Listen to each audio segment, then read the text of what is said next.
Assalamualaikum warahmatullahi wabarakatuh. Innal hamdalillah nahmaduhu wa nasta'inuhu wa nastaghfiruh wa na'udzu billahi min syururi anfusina wa min sayyiati a'malina.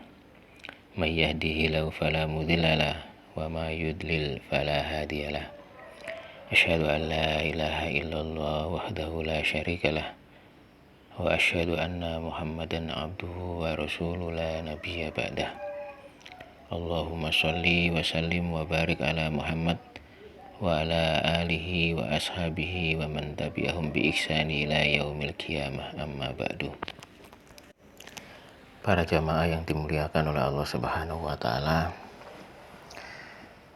pertama-tama marilah kita memuji syukur kehadirat Allah Subhanahu wa taala, berkat rahmat, nikmat dan hidayahnya kita sekarang bisa berkumpul di masjid ini, di majelis yang penuh bahagia ini. Tanpa rahmat, nikmat dan hidayah dari Allah Subhanahu wa taala, maka kita bisa dipastikan tidak akan bisa sampai ke sini, melangkahkan kaki dan mengayunkan tangan menuju masjid ini. Yang kedua, sholawat serta salam marilah kita panjatkan kepada Nabi kita, Nabi besar Muhammad Sallallahu Alaihi Wasallam. Berkat didikan dan bimbingan beliau serta suri tauladan beliau, sampai detik ini kita masih dalam keadaan Islam. Tanpa bimbingan dan suri tauladan beliau, kita tidak akan bisa mengetahui mana yang halal dan mana yang haram. Para jamaah yang dimuliakan oleh Allah Subhanahu wa taala, seperti biasa pada kali ini kita akan melanjutkan ngaji kitab Bulughul Maram terkait atau bab tentang tata cara buang air. Bismillahirrahmanirrahim.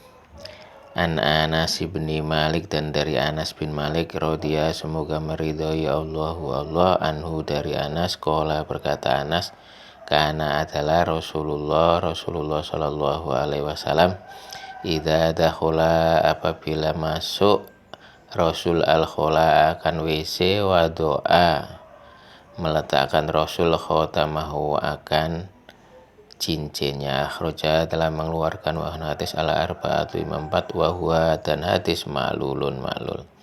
Hadis ini menjelaskan tentang ketika Nabi Muhammad SAW masuk ke dalam toilet atau WC, maka dianjurkan untuk melepas cincinnya. Tapi sekali lagi hadis ini adalah ma'lul atau cacat. Jadi hadis ini cacat, tidak bisa dijadikan dalil. Wa anhu, dan dari Anas radhiyallahu, semoga meridhai Allah anhu, dari Anas bin Malik qala, berkata Anas, kana adalah an-nabiyyu, Nabi sallallahu alaihi wasallam, idza dakhala, apabila masuk Nabi al-khola akan WC atau toilet, qala, berdoa Nabi, Allahumma inni a'udzubika minal khubusi wal khaba'is. Allahumma, ya Allah, ini sesungguhnya saya, a'udzu, berlindung saya, bika, dengan engkau, minal khubusi, dari setan laki-laki, wal khaba'is, dan setan perempuan. Akhraja, telah mengeluarkan akan hadis as-sab'atu imam 7. Para jamaah yang dimuliakan oleh Allah Subhanahu wa taala, hadis ini menerangkan atau menjelaskan tentang doa ketika masuk ke dalam WC atau toilet. Allahumma inni a'udzubika minal khubusi wal khaba'is. Jadi doa ini dibaca pada saat masuk ke dalam toilet atau WC. Jadi dari hadis ini, setiap kali kita mau masuk WC disunahkan untuk berdoa atau membaca doa ini, Allahumma inni a'udzubika minal khubusi wal khaba'is. Ya Allah, saya berlindung kepadamu dari godaan setan laki-laki dan setan perempuan. Karena di dalam WC atau toilet atau kamar mandi itu itu banyak setannya, sehingga kita harus berdoa untuk berlindung kepada Allah Subhanahu wa Ta'ala dari godaan setan yang ada di dalam WC. Wa an Anasin, dan dari Anas, radhiya semoga meridhoi Allah anhu dari Anas, qala berkata Anas, kana adalah Rasulullah sallallahu alaihi wasallam yadkhulu masuk Nabi al-khola akan WC, fa ahmilu maka membawa anak saya, wa gulamun dan anak kecil, nahwi sepantaran saya atau setara dengan saya, idawatan akan bejana min ma'in dari air, wa anazatan dan tongkat, fayastanji maka beristinja atau bercebok Nabi bil ma'i dengan air. Muttafaqun telah disepakati alaihi atas hadis.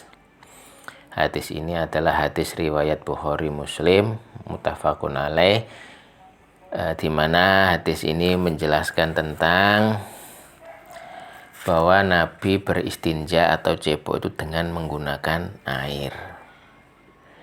Jadi Anas dan seorang anak yang sebaya membawakan Nabi ketika membawakan bejana yang berisi air ketika Nabi sedang buang air besar atau masuk ke dalam WC. Kemudian Nabi beristinja atau bercebok, bersuci, membersihkan kotoran BAB-nya dengan menggunakan air. Jadi ketika kita beristinja atau cebok, itu yang paling bagus adalah menggunakan air sebagaimana sunnah Rasul ini. Wa anil Mughirati, dan dari Mughirah ibni Syu'bah bin Syu'bah, radhiya semoga meridhoi Allah anhu dari Mughirah bin Syu'bah, qala berkata Mughirah bin Syu'bah, qala bersabdali kepadaku Nabi sallallahu alaihi wasallam, khud ambilkanlah al-idawata bejana, fantolako maka pergi Nabi hatta tawaro sehingga menjauh atau tidak kelihatan, anni dariku, faqodo maka menyelesaikan Nabi atau melaksanakan Nabi hajatahu hajatnya Nabi. Muttafaqun alaih, hadis riwayat Bukhari Muslim.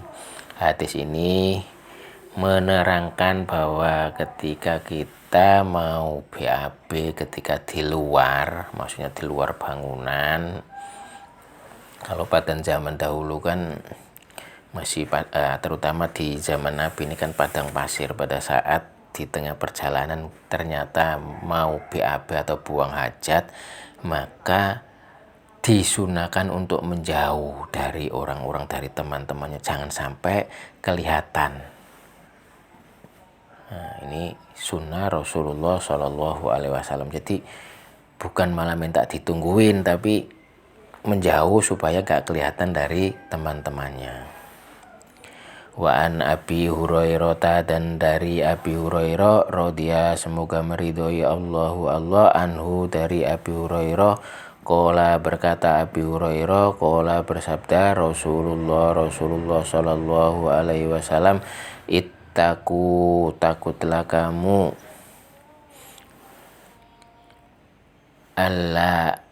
anaini dua orang yang dilaknat, alladzi orang yatakhalla yaitu yatakhalla yang berak orang, fi tariqin nasi di tengah jalan manusia, au dhillihim atau di tempat berteduhnya manusia mereka, au dhillihim atau tempat berteduhnya mereka. Rawa telah meriwayatkan akan hadis Muslimun, Imam Muslim.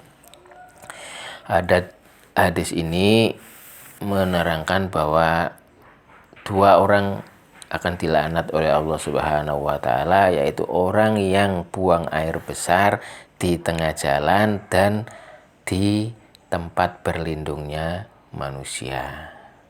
Jadi ini dilarang untuk BAB di tengah jalan, di mana jalan itu banyak dilalui oleh orang. Kemudian yang kedua, tempat berlindungnya manusia atau biasanya tempat-tempat duduk untuk santai, untuk berkumpulnya orang-orang. Nah, ternyata berak di situ, maka itu akan dilaknat oleh Allah Subhanahu wa taala. Jadi dua tempat itu dilarang oleh Allah Subhanahu wa taala untuk berak di dalamnya. Kemudian selanjutnya wazada, dan menambah Abu Dawud an Mu'ad, dari Mu'ad radhiyallahu, semoga meridhoi Allah anu dari Mu'ad, wal mawaridah, dan sumber air, walafduhu, dan lafadznya bunyinya ittaqul malaina as-salasa, ittaqu, takutlah kamu al malaina, yaitu orang-orang yang dilaknat, as-salasata, yang tiga. Yang pertama al-baroza, orang yang buang air besar, fil mawaridi, di tempat sumber air, wa qori'atit thoriqi, dan di tengah jalan, wa zilli, dan tempat bernaung.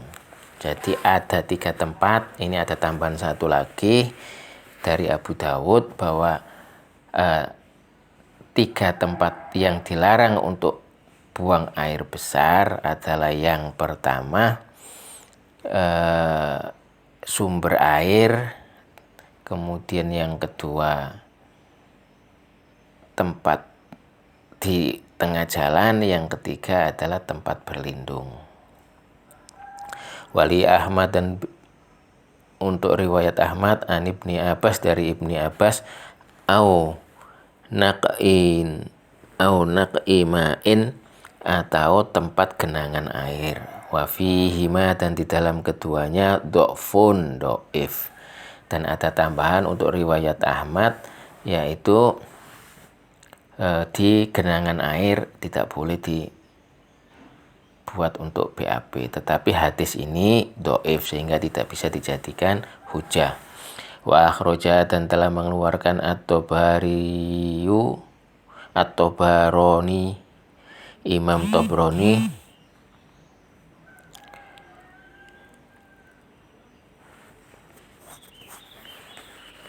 an-nahya,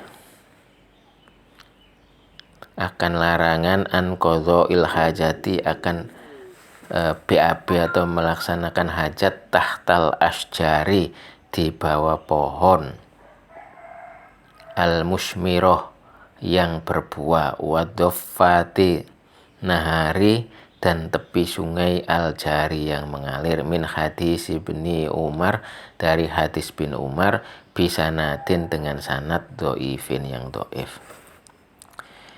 Hadis dari Imam Tabrani bahwa ada larangan BAB di bawah pohon yang berbuah dan juga di tepi sungai yang mengalir, tetapi hadisnya ini do'if sehingga tidak bisa juga dijadikan acuan untuk dijadikan dalil. Wa an Jabir, dan dari Jabir, qala, berkata Jabir, qala, bersabda Rasulullah sallallahu alaihi wasallam, idza taghawwata, dan apabila berak, ar-rajulani, 2 orang laki-laki, falyatawaroh, maka hendaklah saling menutupi, kullu wahidin, dari tiap-tiap yang satu, minhuma, dari keduanya, an sohibihi, dari temannya, walayat tahaddasa, dan hendaklah jangan berbincang-bincang keduanya atau ngobrol keduanya, fa innallaha, maka sesungguhnya Allah, yamkutu, mengkutuk, ala dzalika, atas yang demikian itu. Rawa, telah meriwayatkan akan hadis Ahmadu, Imam Ahmad, wa sahhaha, dan telah mensahihkan akan hadis Ibnu Sakani bin Sakan, wa Ibnul Qattani, dan Ibnul Qattan, wa huwa dan hadis maklul. Hadis ini menjelaskan tentang jika ada dua orang laki-laki yang sama-sama BAB atau buang air besar, maka hendaklah saling menutupi. Kalau memang berdekatan maka harus ditutupi, tidak boleh kelihatan satu sama lain. Itu yang pertama. Yang kedua, dua-duanya tidak boleh ngobrol, meskipun sudah dikasih tabir kadang masih ngobrol. Nah, ini dikutuk oleh Allah Subhanahu wa taala sehingga tidak boleh dilakukan. Hadis ini tetapi ada yang memaklulkan. Hadis maklul itu hadis yang cacat ketika diteliti. Kalau tidak diteliti nggak kelihatan cacatnya. Tetapi ahli hadis yang lain mensohekan, seperti Imam Ahmad, seperti Ibnu Sakin dan Ibnul Qoton. Dia mensohekannya. Tetapi sebagian ahli hadis yang lain maklul. Sehingga kalau mau dijadikan hujah juga boleh karena tidak terkait dengan ritual ibadah. Jadi kalau bisa untuk lebih hati-hatinya, maksud saya untuk lebih berhati-hatinya, maka ketika kita buang air besar, meskipun sudah ada tabirnya, kita dilarang mengobrol. Apalagi nggak ada tabirnya, itu dilarang. Jadi harus saling menutupi, tidak boleh saling melihat auratnya, kemudian tidak boleh mengobrol. Kadang di tempat-tempat wisata atau di masjid itu kan banyak kamar mandi atau WC yang jejer-jejer yang hanya partisi, sehingga kalau kita ngobrol masih bisa. Nah, ini kalau bisa dihindari karena akan dibenci oleh Allah Subhanahu wa taala, dikutuk oleh Allah Subhanahu wa taala, sehingga harus kita hindari. Wa an Abi Qatadah, dan dari Abi Qatadah radhiyallahu, semoga meridhoi Allah anhu, dari Qatadah, kata Qatadah, qala bersabda Rasulullah sallallahu alaihi wasallam, la yamassanna, dan janganlah menyentuh sungguh ahadukum, salah seorang di antara kamu, zakarnya biyaminihi, dengan tangan kanannya, wahwa, dan orang ya bulu sedang kencing, wala yatamassah, dan janganlah menyentuh minal khola'i, dari WC atau dari berak, biyaminihi, dengan tangan kanannya, wala yatanafas, dan hendaklah tidak bernafas fil ina'i, di dalam bejana. Muttafaqun, telah disepakati oleh atas hadis, walafdu, dan lafad li Muslim, Imam Muslim. Hadis ini hadis riwayat Bukhari Muslim, tetapi lafadnya adalah lafad dari riwayat Muslim. Hadis ini menjelaskan bahwa ketika kita kencing, kita tidak boleh menyentuh zakar atau kemaluan itu dengan tangan kanan, sehingga ceboknya harus menggunakan tangan kiri. Kalau pakai gayung berarti tangan kanannya pakai gayung, memegang gayung, tangan kirinya yang mencebokin. Begitu juga kita dilarang cebok dengan, ketika BAB, cebok dengan tangan kanan. Jadi yang pertama tadi buang air kecil pakai tangan kiri, buang air besar juga tak pakai tangan kiri, tidak boleh pakai tangan kanan. Dan yang ketiga, kita tidak boleh bernafas di dalam bejana, terutama pada saat kita minum. Biasanya minum itu kan gluk sambil bernapas. Nah, itu tidak diperbolehkan oleh Rasulullah, harus dihindari agar kita bisa mengikuti Rasulullah SAW. Wa an Salman, dan dari Salman radhiyallahu, semoga meridhoi Allah anhu, dari Salman, qala berkata Salman, laqad naha, sungguh telah melarang akan kami Rasulullah sallallahu alaihi wasallam, an nastaqbila, bahwa menghadap kami al-qiblat, akan kiblat, bi ghaidin, dengan berak, au baulin, atau kencing, au an nastanjia, atau bahwa beristinja kami bil yamini dengan tangan kanan, au nastanjia atau beristinja kami biakola, yaitu dengan lebih sedikit min salasatin min salasati ahjarin dari 3 batu, au an nastanjia atau beristinja kami birojiin dengan kotoran binatang, au admin atau tulang. Rawa telah meriwayatkan akan hadis Muslimun, Imam Muslim. Hadis ini menjelaskan bahwa Nabi melarang, kata Salman, Nabi melarang kepada kami.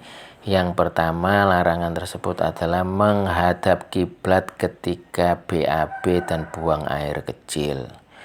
Kemudian beristinja dengan tangan kanan.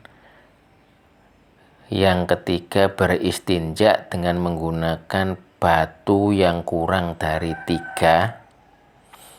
Dan yang selanjutnya adalah, larangan selanjutnya adalah beristinja atau bersuci dengan kotoran binatang atau tulang. Jadi ada beberapa larangan. Yang pertama, buang hajat atau BAB atau buang air kecil menghadap atau ini kalau di sini menghadap kiblat, kalau di hadis yang lain ada membelakangi kiblat. Kemudian yang kedua, beristinja dengan menggunakan tangan kanan. Yang ketiga, beristinja dengan menggunakan batu yang kurang dari 3 biji. Yang keempat, beristinja dengan kotoran binatang dan tulang. Jadi itu dilarang oleh Rasulullah SAW. Khusus terkait yang menghadap kiblat itu nanti akan kita bahas, karena ada hadis yang seolah-olah bertentangan dengan hadis ini. Nanti saya bacakan hadisnya. Wali Sab'ati, dan untuk Imam Sab'ah, an Abi Ayyuba, dari Abi Ayyub al-Ansori, Imam al-Ansori radhiyallahu, semoga meridhoi Allah anhu, dari Imam al-Ansori, wala tastakbilu, dan hendaklah tidak menghadap al-kiblat akan kiblat, wala tastadbiru, dan hendaklah tidak wala tastakbiru, dan janganlah menghadap al-kiblat akan kiblat, wala tastadbiru, dan janganlah membelakangi kalian akan kiblat, bighaidin dengan berak, au baulen atau kencing, walakin, dan tetapi, syarriku, menghadaplah kamu ke timur, au gharibu, atau ke barat. Rawa telah meriwayatkan akan hadis as-sab'atu, Imam 7. Ini juga seperti yang saya jelaskan tadi, bahwa kita dilarang untuk menghadap kiblat atau membelakanginya pada saat kita buang air besar maupun buang air kecil.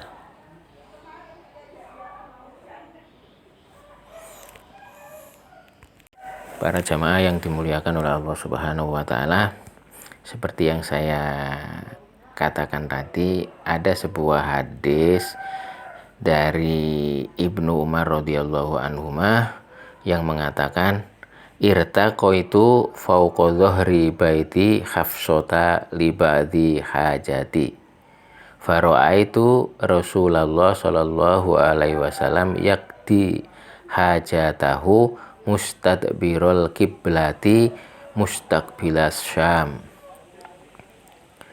Aku pernah menaiki rumah Hafsah karena ada sebagian keperluanku, lantas aku melihat Rasulullah Shallallahu Alaihi Wasallam buang hajat dengan membelakangi kiblat dan menghadap Syam. Hadis riwayat Bukhari Muslim.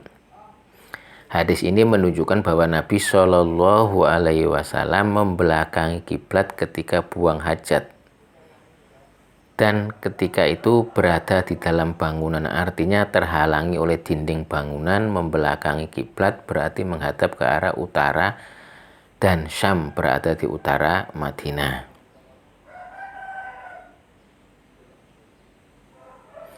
Dari hadis ini akhirnya sebagian ulama mengkompromikan dengan hadis yang tadi. Jadi kalau kita berada di luar rumah atau di luar bangunan, maka kita dilarang ketika kita BAB atau buang air kecil itu menghadap ke kiblat atau membelakangi kiblat. Akan tetapi jika kita berada di dalam rumah atau di dalam gedung yang terlindung oleh dinding, maka tidak mengapa untuk menghadap kiblat atau membelakangi kiblat. Dasarnya apa? Dasarnya adalah hadis yang diriwayatkan oleh Bukhari Muslim tadi, yang berasal dari hadis Umar, bahwa pada saat naik Ibnu Umar pada saat naik di wuwung di atapnya. Kalau orang Jawa itu wuwung, yang kalau gunungan itu yang atasnya paling atas, itu atap yang paling atasnya itu, ketika menengok ke bawah melihat Rasulullah berada di dalam rumah, kemudian rumah pada saat itu Rasulullah sedang buang hajat atau BAB, dan Rasulullah menghadap ke kiblat, membelakangi. Jadi Rasulullah membelakangi kiblat, Rasulullah membelakangi kiblat dan menghadap ke Syam. Artinya dari hadis ini bahwa boleh buang hajat atau BAB menghadap atau membelakangi kiblat pada saat di rumah. Jadi sekali lagi saya tekankan, jika di luar gedung atau di luar rumah, misalnya di tanah lapang, di laut, di sungai, di hutan, maka kita dilarang ketika buang air besar atau buang air kecil menghadap ke kiblat atau membelakangi. Tetapi jika kita berada di dalam gedung atau berada di dalam rumah, pada saat buang air besar atau buang air kecil, maka tidak mengapa menghadap kiblat atau membelakangi kiblat. Para jamaah yang dimuliakan oleh Allah Subhanahu wa taala, karena waktunya sudah habis,